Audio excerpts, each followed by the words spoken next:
নমস্কাৰ এভৰিৱান, ৰাতিপুৱাৰ পৰাই ভিডিঅ'টো আৰম্ভ কৰিছোঁ। এয়া মই ব্ৰাছ কৰি ফ্ৰেছ হৈ কিবা অলপ খাই লৈ দুপৰীয়া ওলালোঁ বৰমা মা মই এখন বিয়ালৈ বুলি। আহি পায়েই আমি খাই ল'লোঁ কফি পকৰি, তাৰ পাছত আমি ভাত খাবলৈ গ'লোঁ।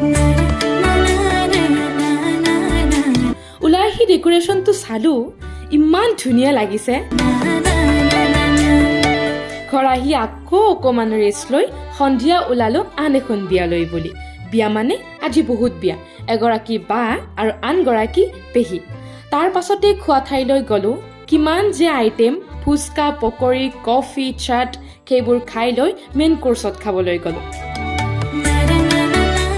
প্ৰথমে ময়ো অলপ ষ্টাইল দি চামুচেৰে খাব ট্ৰাই কৰিলোঁ, কিন্তু নাই, নহ'ব গাইজ, আমাৰ হাতেই বেষ্ট। তাৰ পাছত অলপ ফটো চটো উঠি ঘৰলৈ বুলি ওলালোঁ। আজিলৈ এইখিনিয়ে। Thank U.